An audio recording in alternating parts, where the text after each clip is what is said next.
ভাবুন তো, এমন এক গ্রাম যেখানে কোনো বাড়ির কোনো দরজা বা তালা নেই।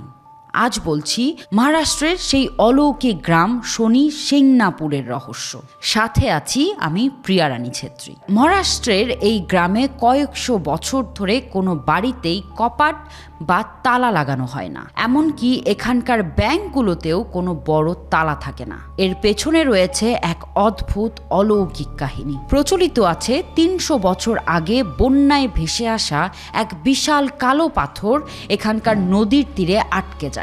গ্রামবাসী যখন পাথরটি সরাতে যান তখন সেটি থেকে রক্ত বের হতে শুরু করে। সেই রাতেই গ্রামের প্রধান স্বপ্ন দেখেন ভগবান শনিদেব বলেছেন ওই পাথরটি তার রূপ এবং তিনি এই গ্রাম রক্ষা করবেন।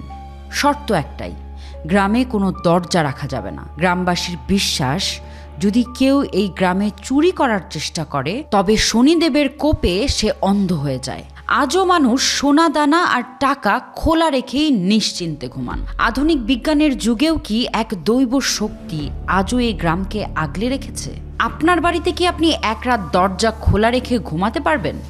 কমেন্টে জানান। আমি প্রিয়া রানী ছেত্রী, দেখা হবে পরের ভিডিওতে। এমন আরও ভৌতিক ভিডিও পেতে আমাকে like, share, comment and subscribe করতে ভুলবেন না।